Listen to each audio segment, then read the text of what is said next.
Wall Street, el centro del poder financiero en América.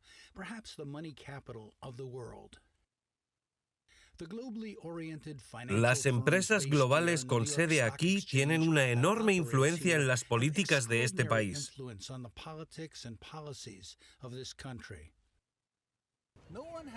Nadie los ha elegido. Intentan deshacer las regulaciones que los rigen impuestas por el Congreso. Wall Street es solo una de las muchas fuerzas poderosas que operan en las sombras. Investigaremos su fuerza en los medios militares, industriales y corporativos. En esta serie documental nos adentraremos en ellos y descubriremos quién gobierna América.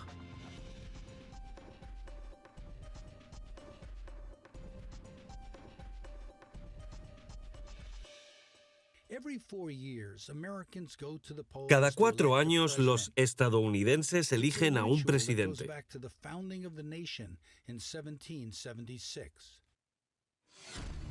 América en problemas. Cada 4 años la política domina nuestras pantallas de televisión, las noticias y el discurso nacional. Obama en materia de ética. Obama aspira a la reelección.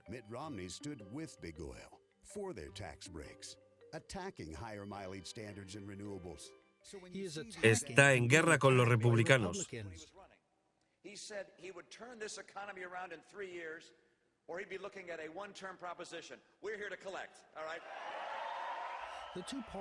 Los dos partidos están en guerra política, pero es como una carrera impulsada por millones de dólares utilizados para la publicidad.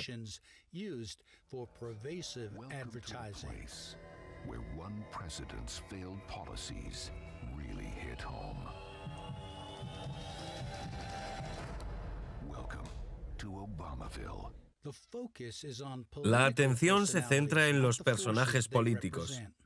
Se paga a los comentaristas para que nos digan quién está en cabeza. No se habla de los problemas.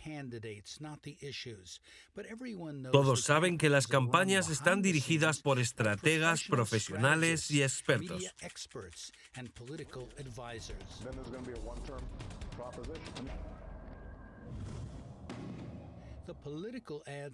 Los anuncios políticos son cínicos y astutos. Las palabras están escritas. Los eslóganes tienen como objetivo promover la percepción y reforzar los prejuicios.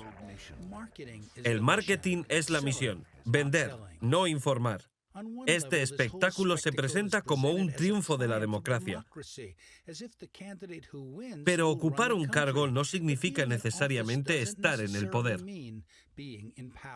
Los americanos creen que deciden su futuro, pero ¿lo hacen realmente?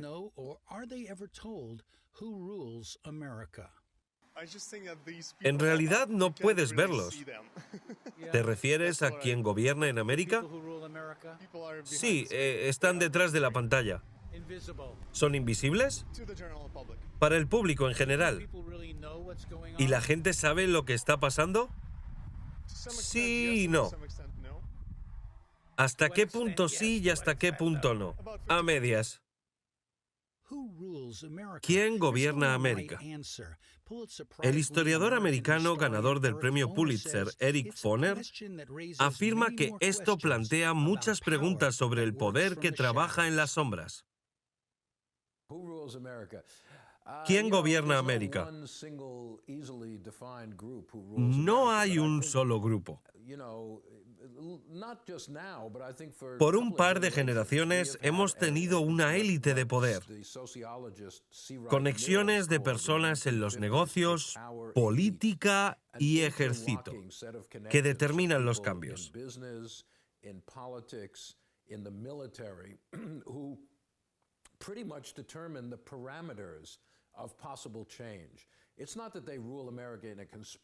No es algo conspirativo.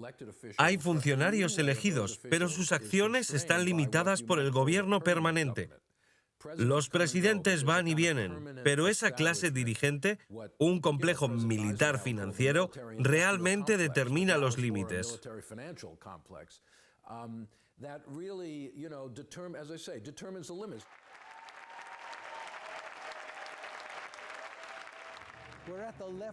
Estamos en el Left Forum, una reunión de intelectuales y académicos progresistas. Los ponentes no están de acuerdo en todo, pero sí en que Estados Unidos no es la democracia que dice ser.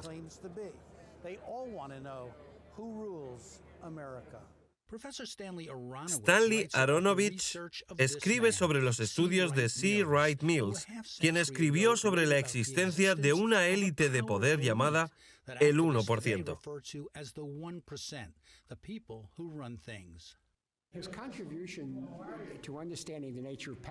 Trata de identificar tres ámbitos institucionales que realmente forman la élite del poder. Es insensible al pueblo y a la democracia. Dice que esos tres grupos son las instituciones corporativas, los militares y los directores políticos de alto nivel.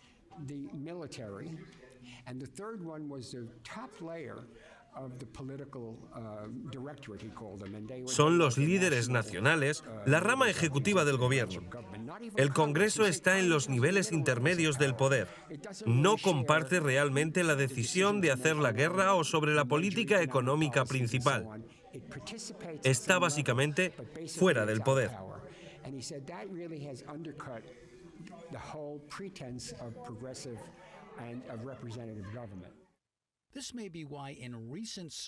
Quizá por ello, solo hasta el 9% de los americanos de ambos partidos creen que el Congreso es representativo y capaz de resolver problemas.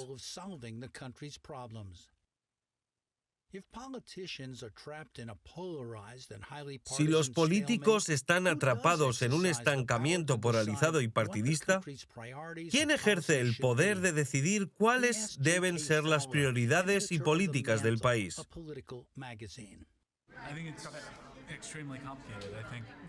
Muchas de las cosas que están sucediendo en Estados Unidos ahora mismo están dirigidas por el dinero y los intereses económicos.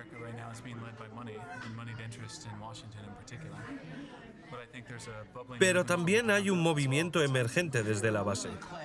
¿Es la clase dirigente en América un concepto anticuado?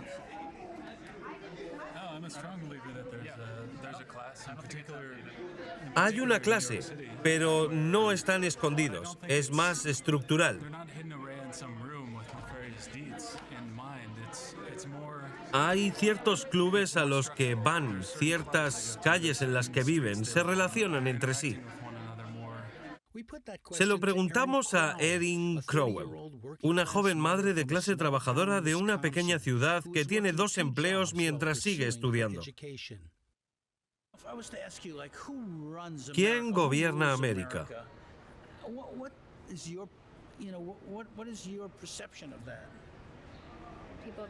La gente que tiene el dinero para enviar grupos de presión a Washington.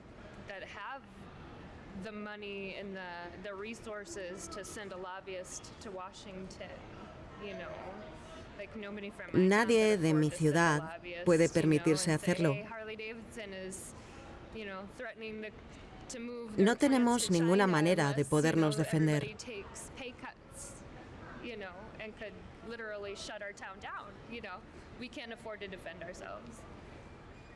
¿Sientes que tienes poder en nuestro país? ¿Que tienes la capacidad de conseguir tu sueño?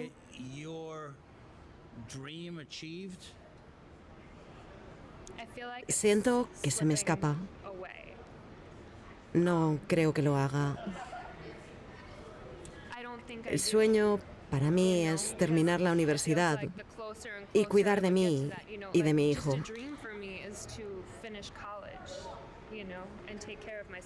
Pero sé que a mucha gente en mi situación ni siquiera es capaz de conseguir por lo menos eso.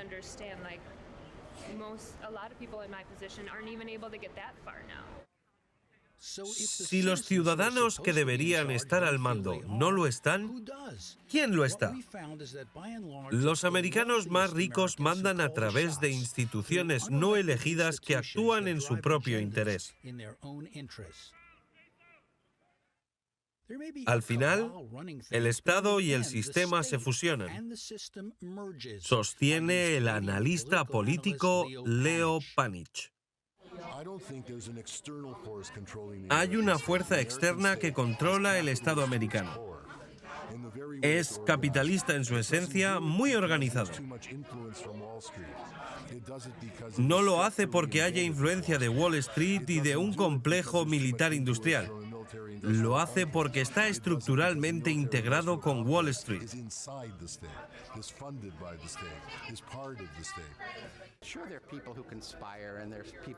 Hay gente que conspira, seguro, pero el capitalismo no es una conspiración. Sabemos quiénes son esos ricos, sabemos cómo recaudan ese dinero de nosotros.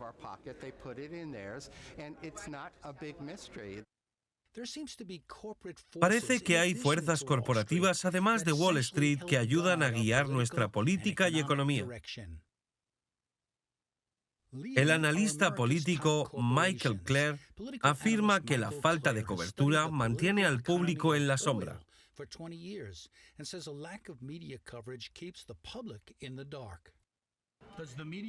¿Los medios lo cubren? En general no. Los medios necesitan el dinero que el lobby del petróleo y el gas les paga por los anuncios. Dependen de los ingresos publicitarios, por lo que no dicen mucho. ¿Existen realmente leyes que regulen lo que hacen? Hay leyes, pero han sido escritas por sus grupos de presión para favorecerles. Así que en su mayoría están a su favor, no a favor de los americanos. ¿Hay un asunto en el que el interés de la industria petrolera o energética esté en conflicto con los intereses de los americanos? La industria petrolera ha presionado para que se realicen perforaciones en las aguas profundas del Golfo de México y en la costa de Alaska. Reciben beneficios fiscales por ello y pudieron hacerlo sin ningún tipo de supervisión. De ahí el desastre de Deepwater Horizon.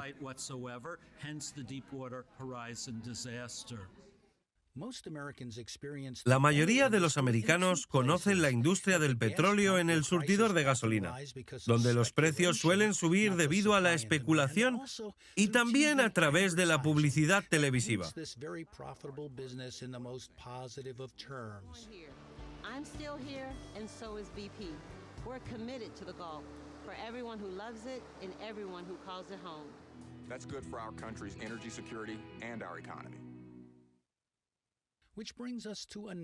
Y aquí aparecen las empresas de medios de comunicación.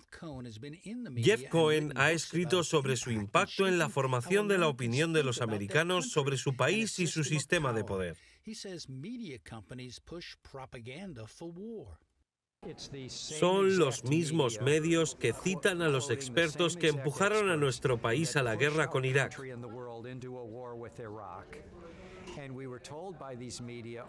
Se disculparon por ello y prometieron ser más cuidadosos la próxima vez.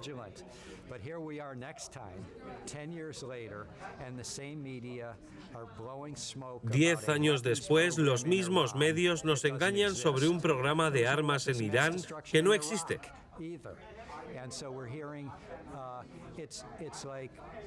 Es como si cuando empieza una guerra no te dejaran publicar opiniones contrarias.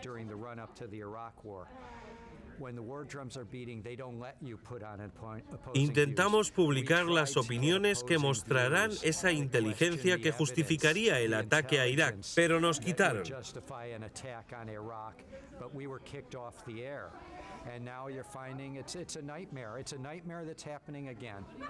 Y la mayoría de las personas que trabajan en los principales medios de comunicación no lo creen.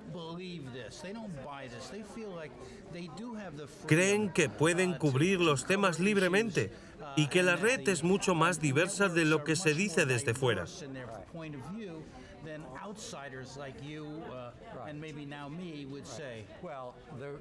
Los que cuestionaron las pruebas de que había amenaza de armas de destrucción masiva tenían toda la razón, y a la mayoría nos echaron de la televisión. Los que se equivocaron han ascendido.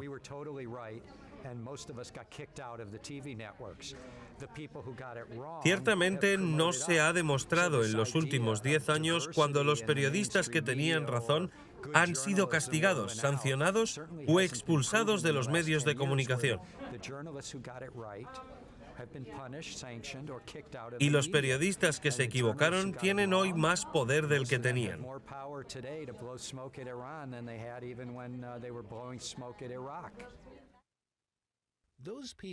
Las personas que poseen instituciones son normalmente muy conscientes del poder que tienen como parte de una clase dominante, dice Brian Drolet. Se habla mucho de si debemos votar a los demócratas o a los republicanos. Se habla de los ricos frente a la masa de los pobres. Pero nos olvidamos de la estructura de nuestra sociedad. En los años 30 y 60 existía la clase obrera.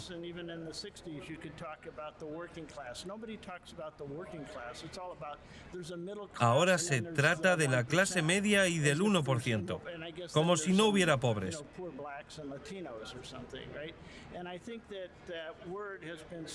Esa palabra ha sido desinfectada y borrada del vocabulario.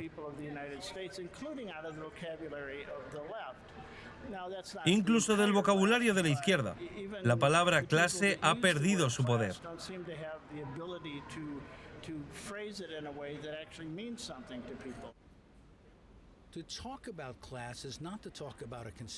Hablar de clase no es hablar de una conspiración, sino de un sistema complejo que ha evolucionado a lo largo de los años.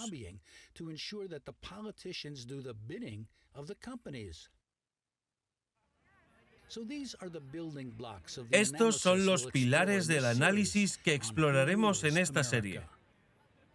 Es sencillo pero difícil de entender para muchos americanos por qué muchos de nosotros queremos creer los mitos que aprendemos en la escuela y que nos hacen sentir superiores a otros países. Se trata del excepcionalismo americano.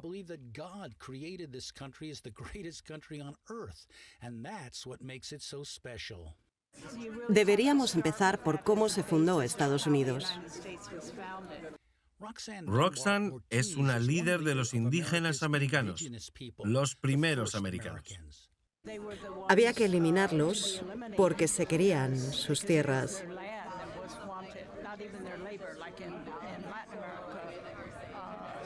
En América Latina, los indígenas fueron convertidos en campesinos.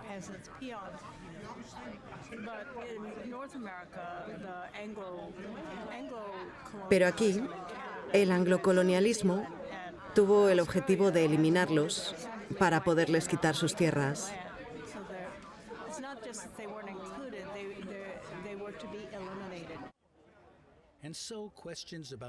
Así que las preguntas sobre los custodios del poder real conducen de nuevo a los debates sobre cómo rehacer el poder y cuestionar su distribución.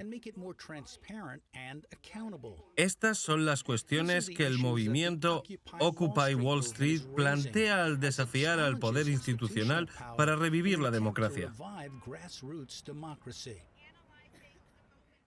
David DeGrow explica los orígenes de Occupy. Todo se movía en esta dirección. Hubo protestas en toda Europa. Era solo cuestión de tiempo que llegara a América.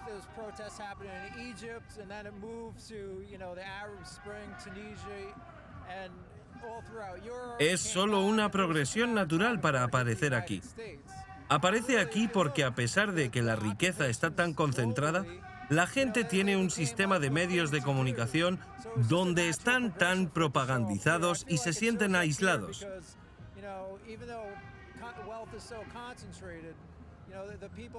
Occupy ayuda a la gente a salir, a concienciarse. Hemos cambiado el discurso nacional.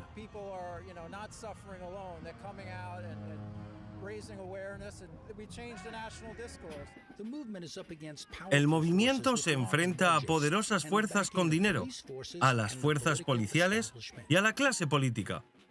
Mucha gente comparte la misma esperanza.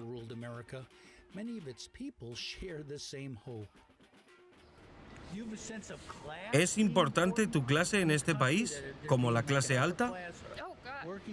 Soy camarera en un buen restaurante y tengo claro mi papel.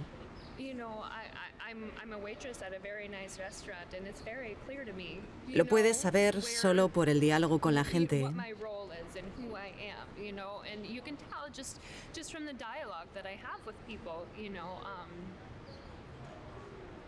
Hablé con un gerente de una gran empresa.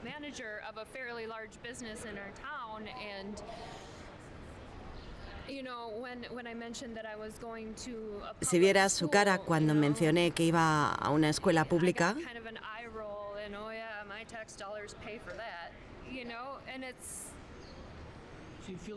Hay mucho resentimiento contra los trabajadores, como si no merecieran lo que reciben. claro, veamos los recientes ataques contra los empleados del sector público y contra los profesores. La gente piensa que si ellos no reciben esos beneficios, los demás tampoco los merecen. Quizá deberíamos trabajar todos para conseguir las ventajas para todos.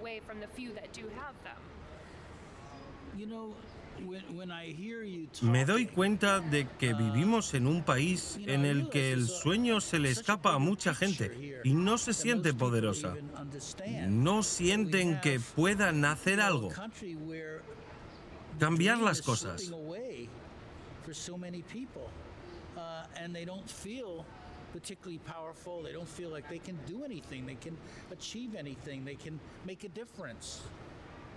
El sueño es despertarse mañana y poder pagar el alquiler y tener un techo sobre mi cabeza. Trabajaré para conseguir mi sueño mañana.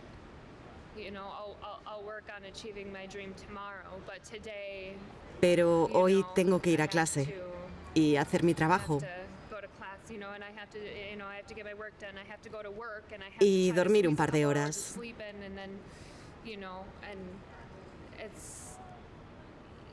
Aquí, en esta conferencia, hay brillantes teóricos, analistas y expertos. ¿Qué opinas de esta idea de reunirse para marcar la diferencia?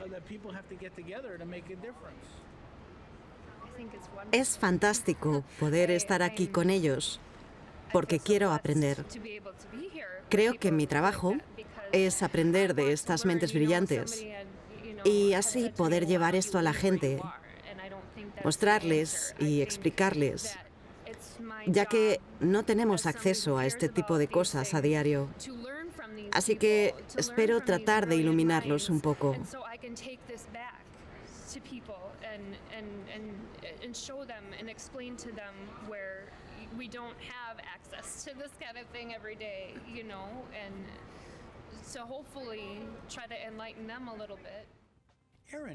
Erin expresa las esperanzas de muchos americanos que quieren remodelar la naturaleza del poder. No es una batalla que ella sienta que está ganando. Tal vez por eso ella, como muchos, quiere saber quién gobierna América. La cuestión de quién gobierna fue planteada al principio y respondida por la Revolución Americana,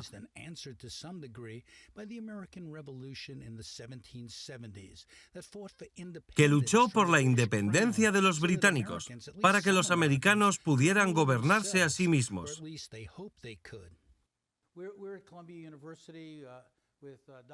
El doctor Eric Foner, historiador, escritor y profesor de la Universidad de Columbia.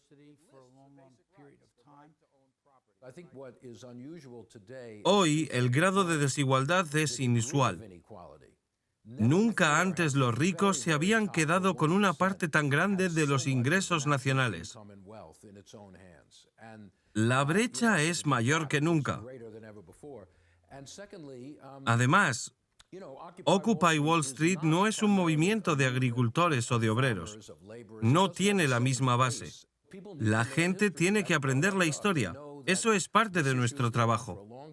No hay nada antiamericano en plantear la cuestión de la plutocracia económica o injusticia. La gente de Occupy es heredera de una larga tradición en este país.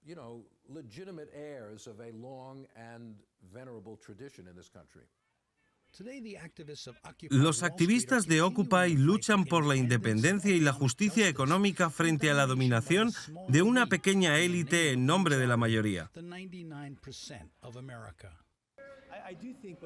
El 1% contra el 99% es brillante. Es una estructura de poder no democrática que influye en la política, la economía, la sociedad y la cultura. ¿Qué impacto ha tenido Occupy en el planteamiento de cuestiones básicas sobre la naturaleza del poder en América? Tiene un impacto en la percepción. Ha cambiado el discurso. La cuestión es si será capaz de cambiar la política. No debería preocuparse por cambiar la política a corto plazo. Para cambiarla a largo plazo hay que crear un movimiento mayor y hay que preguntarnos qué tipo de vida queremos. ¿Cuál es la buena vida? David DeGraw acuñó la expresión 99%, 1% y fue uno de los primeros organizadores de Occupy.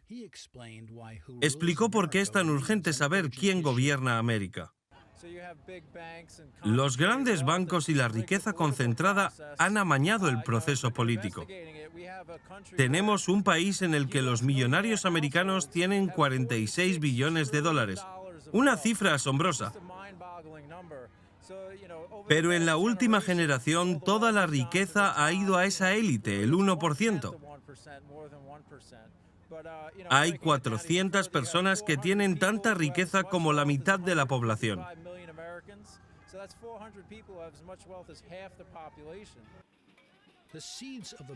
Muchos de los occupiers creen que esa nueva revolución americana no es tan nueva, sino que tiene sus raíces en el conflicto que existe en América entre los que poseen los recursos y los que quieren la igualdad.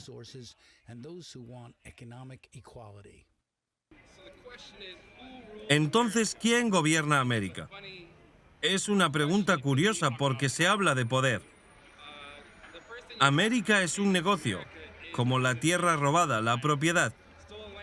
El capitalismo consiste en hacer dinero.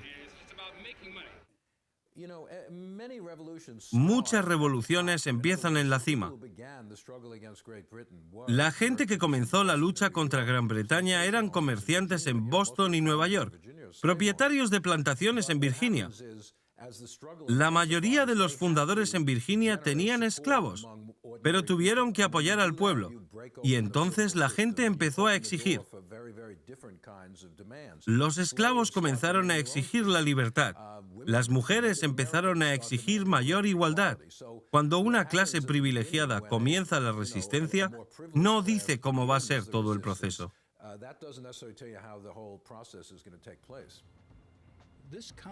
Este conflicto entre el 1% y el 99% resuena en el corazón del levantamiento anticolonial de Estados Unidos, en las calles de Boston,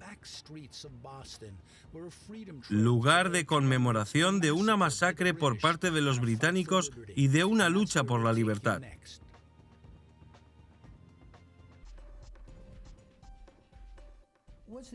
¿Fue la Revolución Americana una revolución? Los ingleses pensaron que sí, no fue como la Revolución Francesa, pero derrocó todo un sistema de gobierno.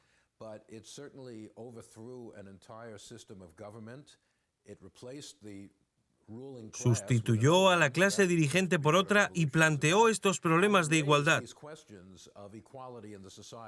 No solo la igualdad en términos de 1 y 99%, sino el papel de la esclavitud y las mujeres. Desató una lucha entre todos los grupos que continuó mucho después de la revolución.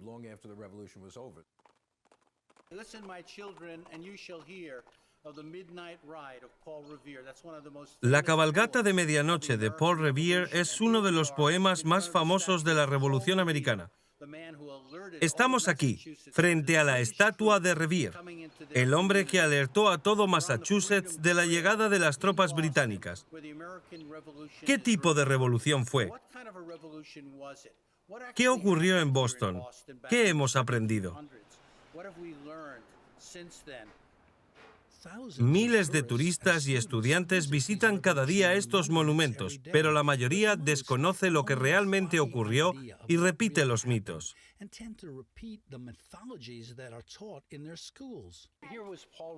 Aquí estaba Revere, uno de los grandes héroes revolucionarios. ¿Estáis aquí para ver su estatua? ¿Puedo haceros una pregunta al respecto? ¿Quién era Paul Revere? Fue un padre fundador.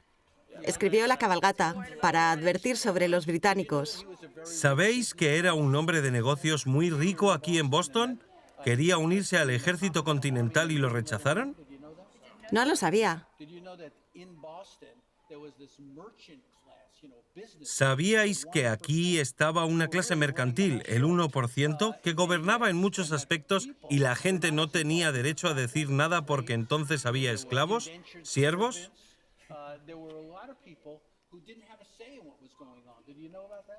No sabía nada de él.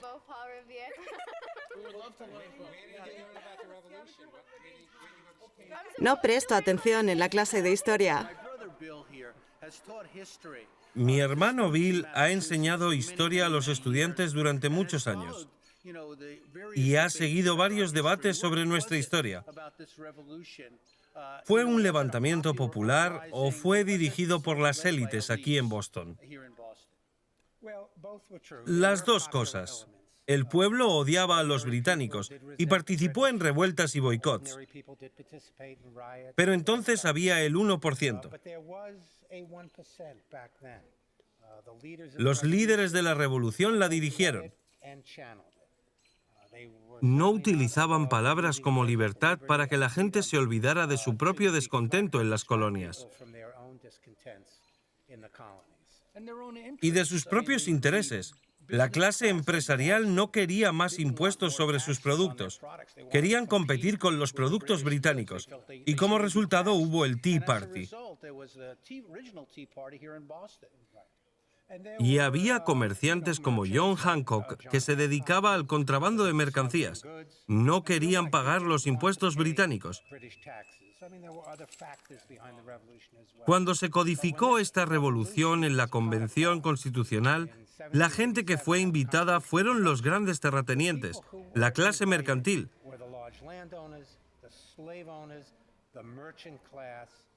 Nada de mujeres, indios u obreros. En realidad, hubo esclavos inspirados por la revolución que intentaron conseguir su libertad. Algunos lo hicieron.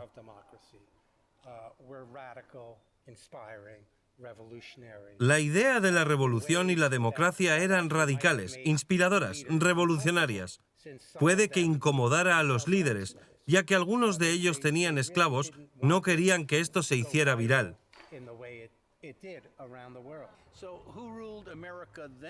Entonces, ¿sus nietos son los que están gobernando hoy?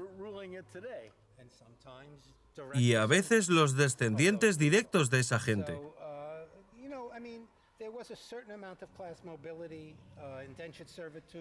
Hubo una cierta movilidad de clases, pero la gente que lideró la revolución no quería una revolución social.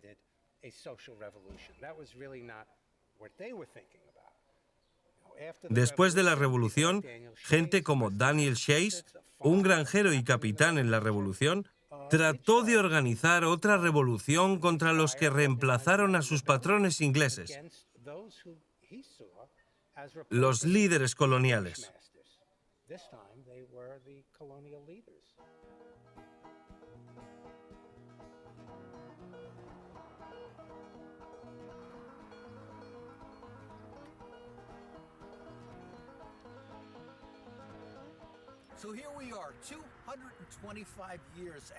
Más de 2 siglos después de que la rebelión de Shays sacudiera el oeste de Massachusetts para destronar a la élite, tenemos un monumento para Shays y los que lucharon con él.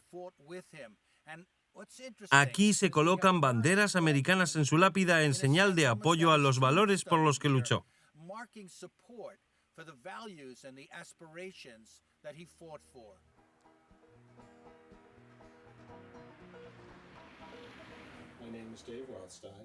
Soy Dave Rothstein. Estamos en la taberna Stagecoach en Sheffield, Massachusetts. Y este es un cuadro de Shays, un miliciano. Luchó en la revolución y cuando volvió encontró a los campesinos excluidos y a muchos encarcelados por la misma crisis de la deuda que sufrimos hoy.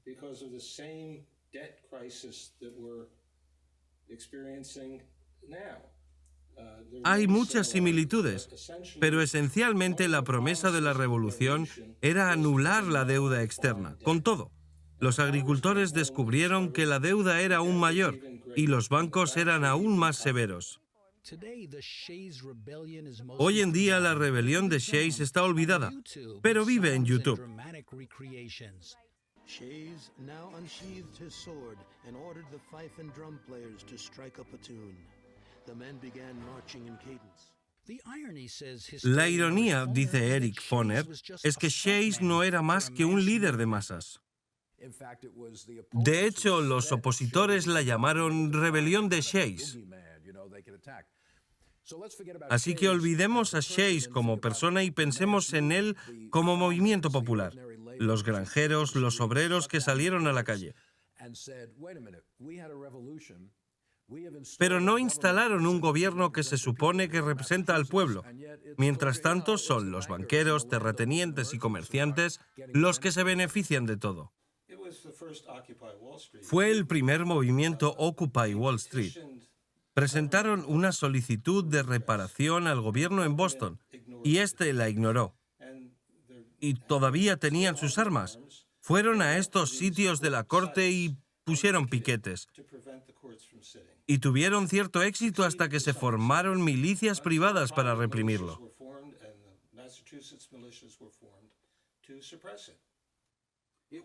Fue suprimido cerca de aquí, ¿verdad?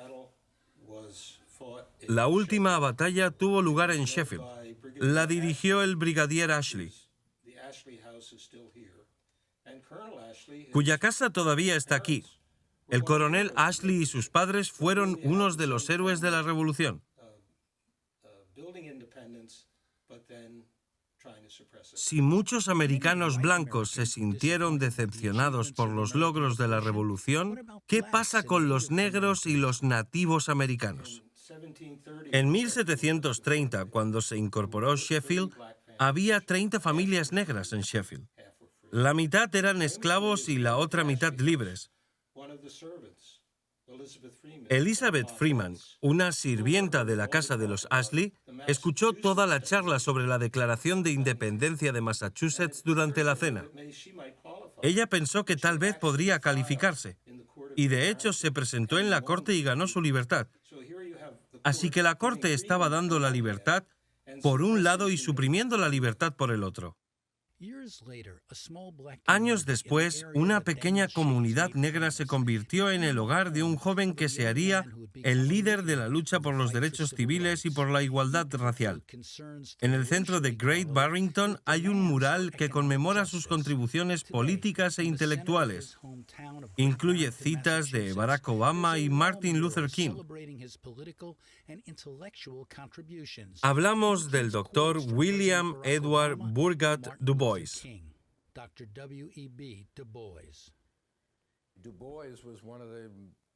Du Bois fue uno de los gigantes del siglo XX. Du Bois planteó los problemas que aún nos acompañan.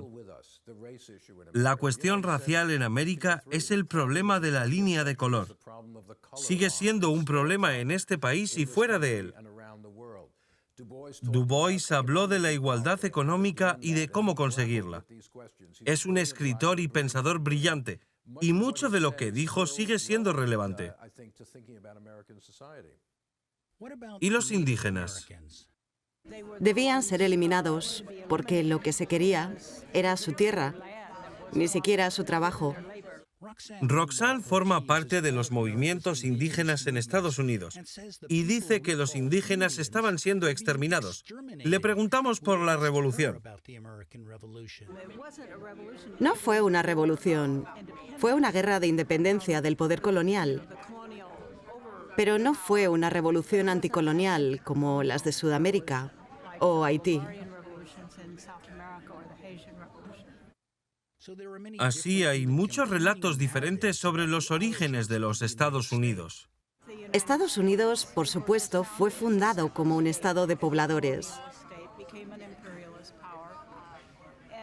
Se convirtió en una potencia imperialista y la democracia siempre ha sido una oligarquía.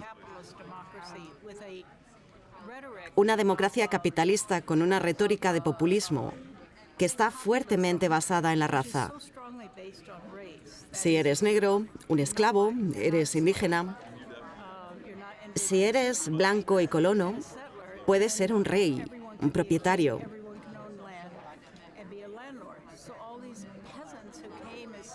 Así que el sueño de todos estos campesinos que vinieron como colonos es poseer una tierra. Es una democracia muy ilusionista.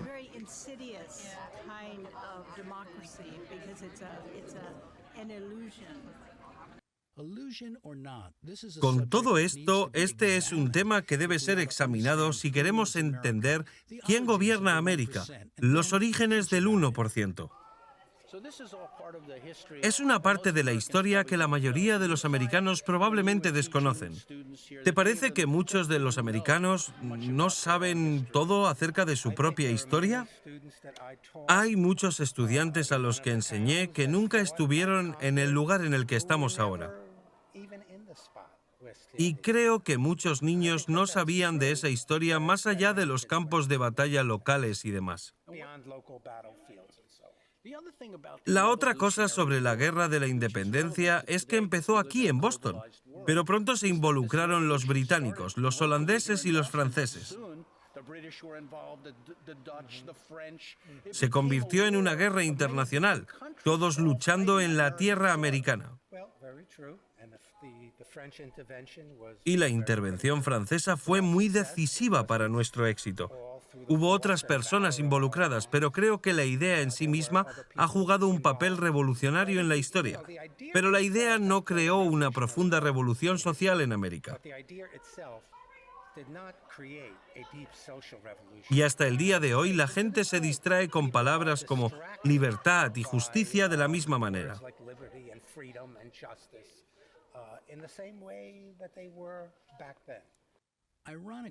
Irónicamente, el Tea Party que inspiró el moderno movimiento derechista, Tea Party Movement, fue una protesta contra el imperialismo corporativo. ¿Por qué el té? Porque la Compañía de las Indias Orientales había quebrado en China y la corona británica lo rescató. Así no perderían sus activos. Pero luego se dieron cuenta de que podían vender el té de la compañía. Así que decidieron comercializar el té y por eso surgió el tema de los impuestos. Y aquí se produce un fracaso financiero mundial.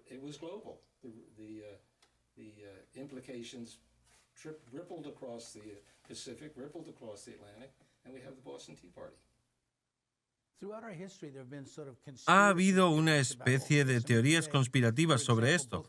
Hoy en día, tanto la derecha como la izquierda parecen ver el Banco de la Reserva Federal como una conspiración elaborada en 1913 sin ningún proceso adecuado. El pensamiento conspirativo está arraigado en nuestra cultura política.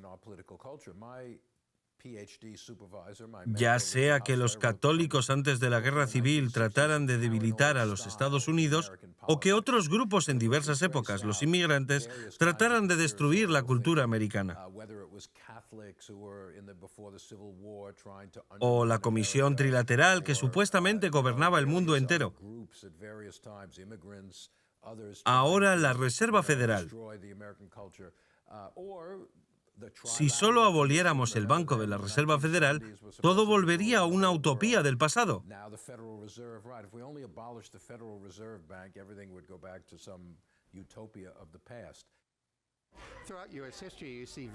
A lo largo de la historia de América se ven movimientos de derecha que señalan chivos expiatorios en la sociedad y que suelen estar ya marginados de alguna manera. Pero llega un momento en el que resulta realmente útil para los poderes de la élite, ya sea en el gobierno o en las empresas, fomentar estos movimientos. Así tenemos el Tea Party, los movimientos milicianos o el Ku Klux Klan.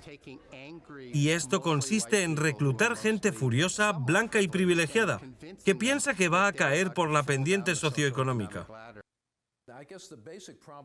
El problema básico de las teorías conspirativas es que ningún grupo puede determinar completamente lo que sucede. Incluso personas con gran poder lanzan cosas y luego pierden el control. Todo se vuelve imprevisible.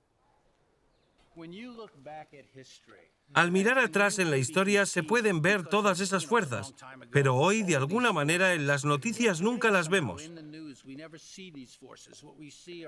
Vemos a los políticos soltando retórica y discursos diversos, pero no sabemos realmente a qué intereses sirven. Por eso necesitamos investigar. Hay que entender quién gobierna a Estados Unidos porque la gente cree que gobierna a ella misma. Y la mayoría de la gente no sabe el papel que juegan las corporaciones. La forma en la que los políticos están vinculados a los intereses corporativos.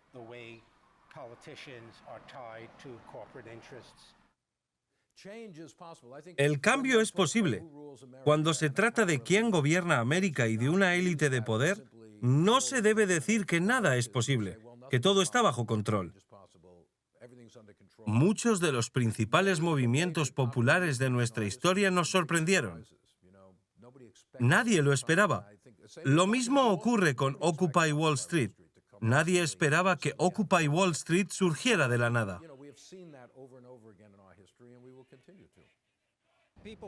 La gente dice que somos el 99%, pero son un par de cientos de personas en este país que tienen una riqueza inmensa. Si observas nuestro proceso electoral, es algo así como la centésima parte del 1% la que se encarga de un 80% de la financiación de las campañas.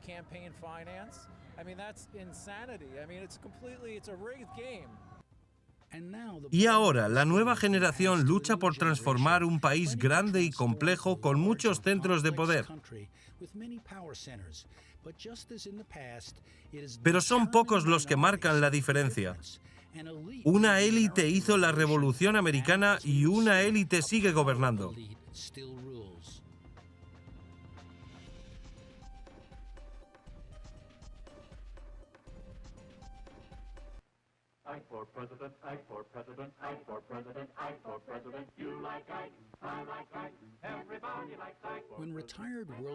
Cuando el general retirado de la Segunda Guerra Mundial, Eisenhower, se presentó a presidente, era un héroe militar, un héroe americano.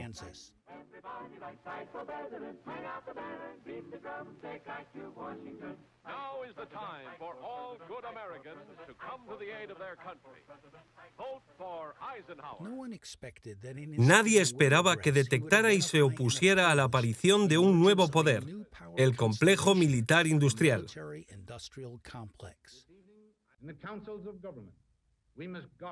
Debemos protegernos contra la adquisición de influencia por parte del complejo militar industrial. El potencial para el aumento desastroso del poder equivocado existe y persistirá. No podemos permitir que esto ponga en peligro nuestra libertad o democracia. Vio que la justificación del poder gubernamental con el empresarial podía llevar a una influencia injustificada y a un poder equivocado.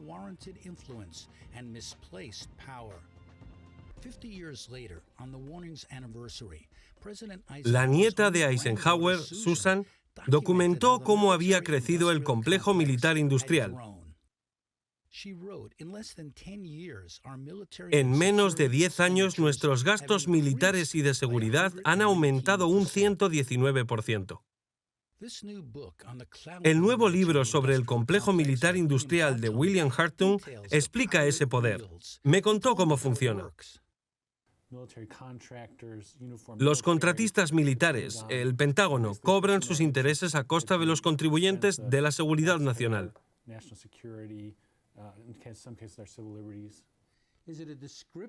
¿Eso es real? Este complejo es más real ahora que entonces. Algunas empresas están construyendo bombas de racimo y submarinos.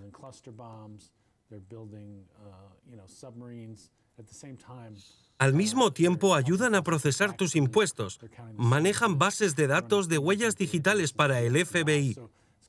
Se convirtió en un tipo de agencia de seguridad nacional.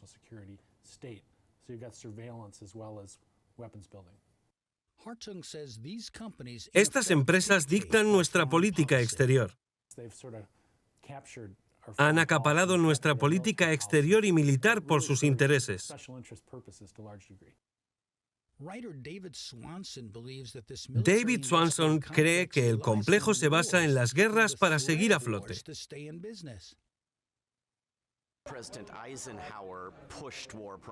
Eisenhower impuso la propaganda bélica durante toda su carrera, pero tenía razón. Es probable que no se imaginara lo enorme que sería el problema del complejo. Cada año se invierte más de $1 billón en la maquinaria del asesinato. Más de lo que todos los países del mundo ponen en el ejército cada año.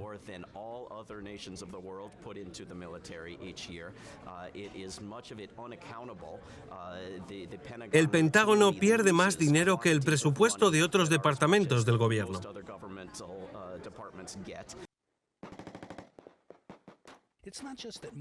No se trata solo de gastar dinero en armas, sino de un aumento general del poder empresarial no solo en el ámbito militar.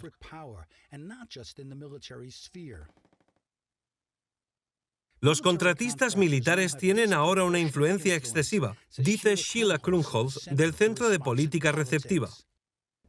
Hay una enorme cantidad de dinero procedente de los contratistas de defensa. Las mayores multinacionales de tamaño colosal. Su principal fuente de ingresos son las telecomunicaciones o el transporte, pero tienen enormes contratos con el ejército. Ha habido varias leyes destinadas a hacer más transparente esa conexión y tratar de cubrirse.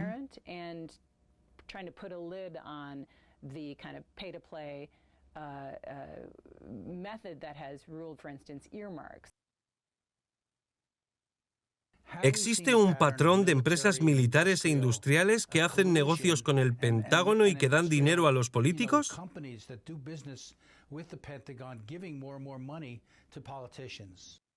Muchos contratistas de defensa hacían contribuciones para presionar y ganaban contratos. Ha habido muchas investigaciones sobre cómo el dinero va fácilmente a los contratistas de defensa.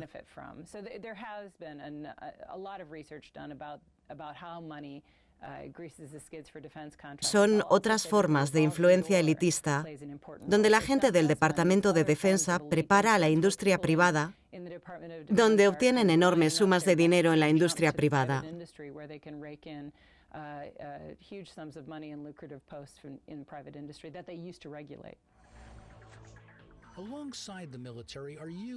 Hay enormes agencias de inteligencia con enormes presupuestos para espiar, realizar operaciones encubiertas, recopilar datos personales y ocultar poderosos intereses.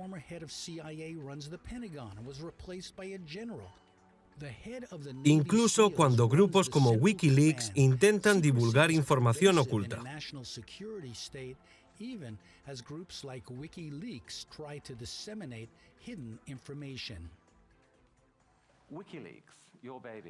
Wikileaks ha revelado más documentos clasificados que el resto de los medios de prensa juntos. ¿Es cierto? Sí. Imaginad cómo de mal estarán haciendo su trabajo que un grupo de activistas puede mostrar más documentos clasificados que ellos juntos. No veo distinción entre el gobierno electo y una corporación. Años antes, un ejecutivo de una empresa de coches se convirtió en secretario de Defensa. Charles Wilson afirmó: "Lo que es bueno para General Motors es bueno para América".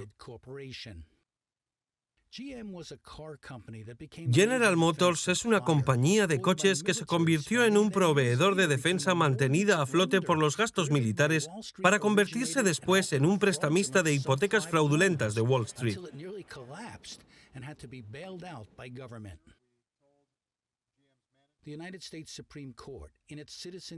El Tribunal Supremo ha decidido que las empresas como General Motors tienen los mismos derechos que los ciudadanos de a pie y pueden presionar al Congreso y financiar campañas políticas para promover sus programas. Ahora hay muchas críticas contra Citizens United.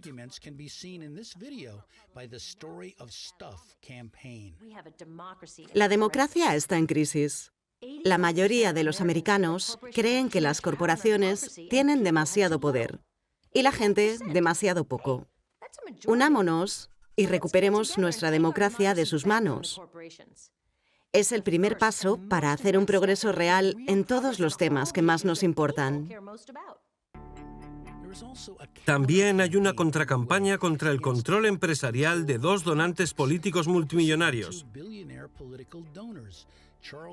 Charles y Edward Koch, industriales y financiadores de campañas conservadoras.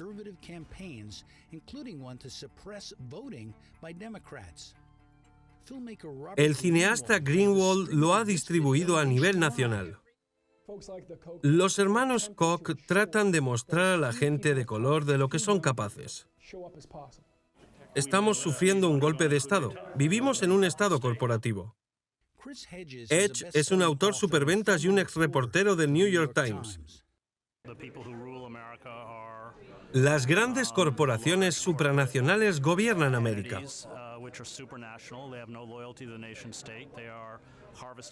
No son leales al Estado.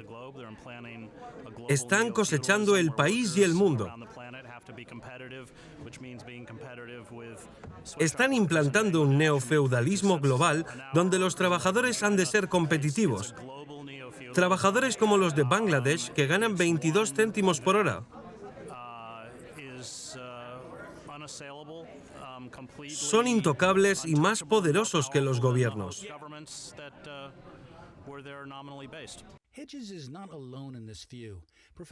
El profesor Michael Clare se especializa en el estudio de la industria del petróleo y el gas. La industria del petróleo o del carbón, gas natural y uranio es el lobby más poderoso de América.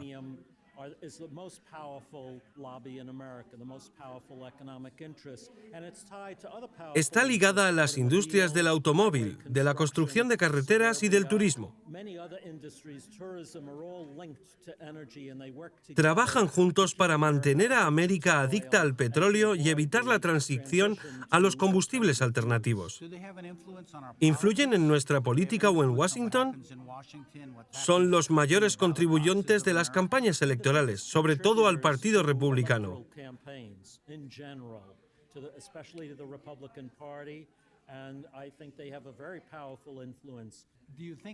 ¿Saben los americanos lo poderosos que son? Solo los que ven este poder en su vida.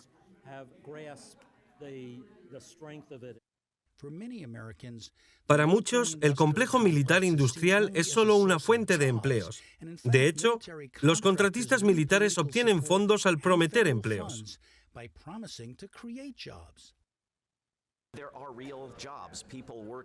Realmente hay gente trabajando en las fábricas de armas, pero es un fraude. Porque esos mismos dólares pueden invertirse en cualquier otra industria, como las infraestructuras o la educación, y producir más empleos.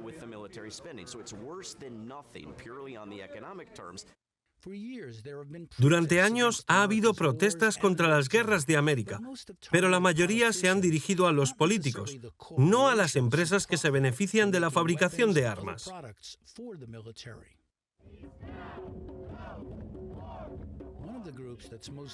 Uno de los grupos más visibles en esta lucha es Code Pink. Medea es su cofundadora.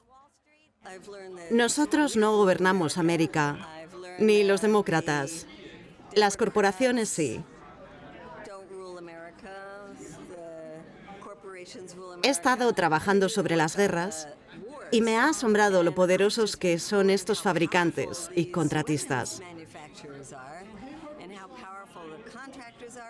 Hoy estoy trabajando en el tema de los drones. ¿Sabes que hay reuniones sobre drones en el Congreso? En vez de tener reuniones para alimentar a los niños, decidieron que era más importante hablar de drones, porque todos los fabricantes los están financiando.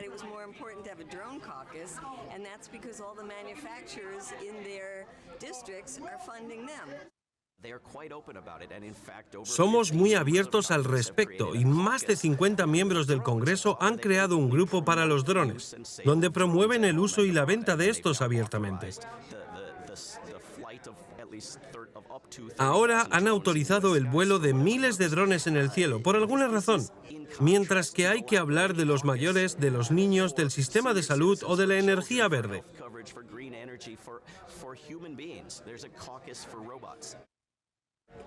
Eisenhower tenía mucha razón cuando dijo que nos roban el dinero. Y es cada vez peor. Y ves a estos títeres en el Congreso, pero sabes que ellos no gobiernan América. Las corporaciones obviamente lo hacen. Y en cuanto a guerra y paz, esas corporaciones nos han engañado durante la última década, y más. Si no hacemos algo al respecto, seguirán haciéndolo durante la próxima década.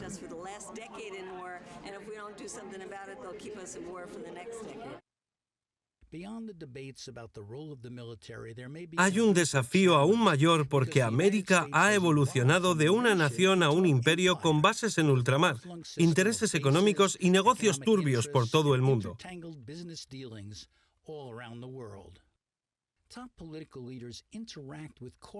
Los líderes políticos más importantes interactúan con los empresariales en reuniones de élites como la Conferencia de Bilderberg o del Fondo Monetario Internacional.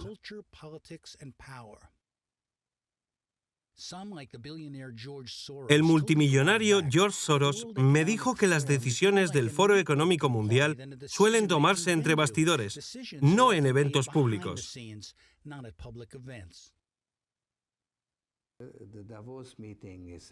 La reunión de Davos es un enorme cóctel en el que se discuten muchas cosas. Puedes conocer a mucha gente con la que quieres reunirte en un periodo limitado.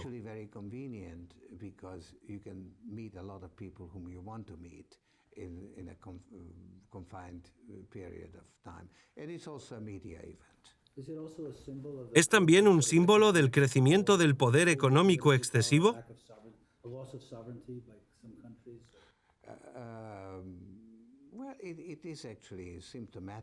Es un signo de la época, porque los presidentes y primeros ministros cortejan a los financieros e industriales.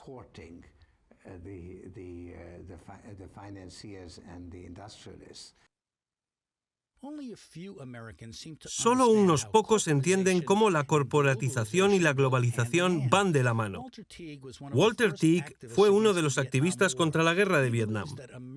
Cree que la gente está atrapada en los mitos. Le pregunté cómo explicaría esta situación a los marcianos. Les tendría que explicar cosas absurdas. No utilizaría ciertos términos que los americanos utilizan porque si hablas de la democracia, del libre albedrío, de cómo América es el número uno,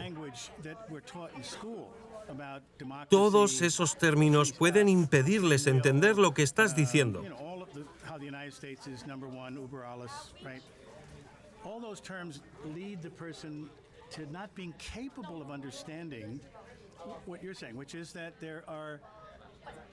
Hace mucho tiempo que el 1% toma realmente la mayoría de las decisiones, pero son tan listos como para tomarlas de manera que la mayoría de los americanos no se den cuenta de que están siendo gobernados.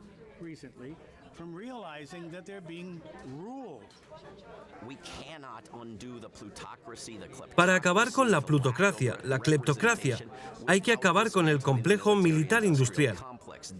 El 1% se preocupa solo porque devolvamos lo que les debemos a los banqueros hasta el último centavo. Lo pedimos prestado de China, lo devolvemos con intereses de índices bajísimos. Wall Street se hunde, hemos creado una economía de guerra. Si la gente tuviera una idea de cómo funcionan estas empresas y sus aliados en el Congreso, asustándonos para que gastemos en armas que no necesitamos, entonces podrían empezar a hacer algo al respecto. Pero no hay ningún plan. Les diría a los marcianos que les va a costar mucho entender por qué los americanos no ven cómo se les está arruinando. Solo verían si las cosas se pusieran mal o fueran personales.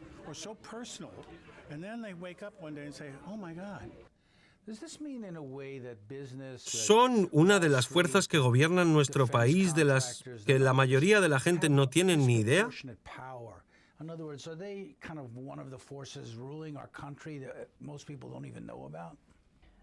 El dinero tiene una gran influencia, más en temas tan trascendentes como este, que en ocasiones parece no preocupar al ciudadano medio.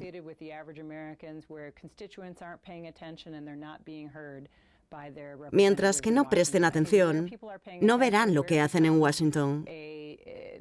Si la gente prestara atención, sería un problema que todo el mundo vería.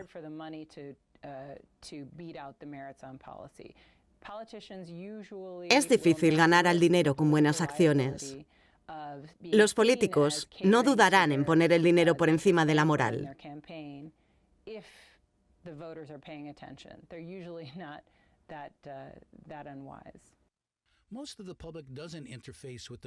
La mayor parte del público no se da cuenta con el complejo militar industrial porque participa en la economía como consumidor. Pero incluso ahí le afecta el cambio de poder y la desigualdad económica que le hace endeudarse más. George Scribner is an executive with a corporation that advises other corporations. Hoy se necesitan $200,000 al año para tener éxito. Le pregunté a George Scribner cómo afecta la desigualdad a nuestra política.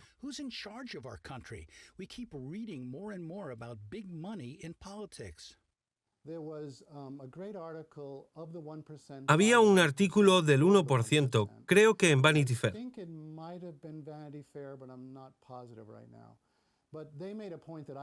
Desde la Segunda Guerra Mundial, el voto era algo importante.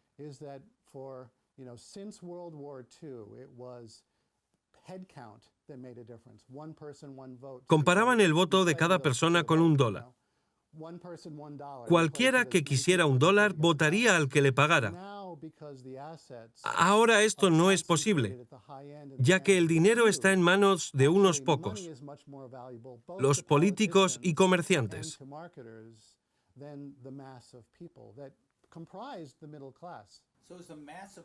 Una gran cantidad de gente se queda sin dinero. Ciertamente son menos importantes, pero es posible que vieran cómo son manipulados. Eso haría que hubiera menos demanda de productos y servicios.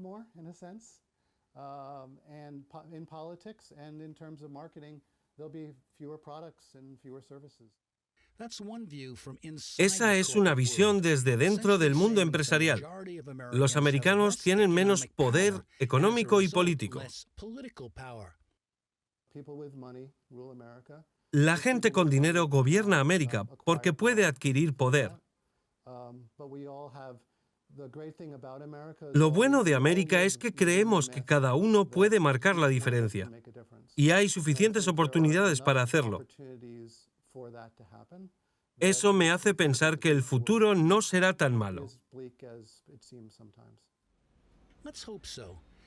La mayoría de los americanos creen que su futuro es prometedor, pero dadas las tendencias que hemos explorado sobre quién está en el poder, hay dudas, sobre todo por la amenaza de nuevas guerras.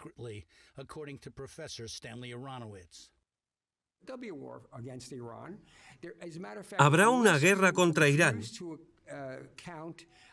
Las cosas así están sucediendo en este mismo momento, en marzo de 2012.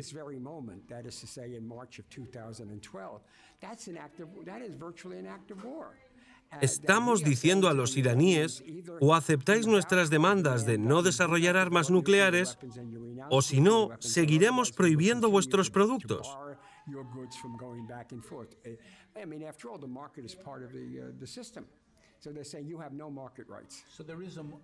¿Hay una guerra en marcha ahora mismo? Creo que sí. Pero la mayoría de los americanos no lo saben, ¿verdad? Así es. ¿Saben realmente de esta élite de poder? ¿Por qué y cómo pueden cambiarlo? Porque no tenemos una izquierda que realmente hable de quien tiene el poder. Occupy hablaba de que el 99% está privado de poder económico. Pero no es ni de lejos el análisis que se puede difundir en la sociedad. No tenemos periódicos diarios. Tenemos Twitter. Tenemos medios sociales a los que tenemos acceso, pero no sustituyen al análisis sistemático. Así que los americanos siguen en tinieblas. El Foro de Izquierdas y otros han tratado de cambiar eso. Pues sí, así es. Incluso Eisenhower expuso el complejo militar industrial. Recordó también que todos los americanos deseaban la paz y la justicia. Todos los pueblos van a convivir en paz gracias a la fuerza vinculante del respeto y el amor mutuos.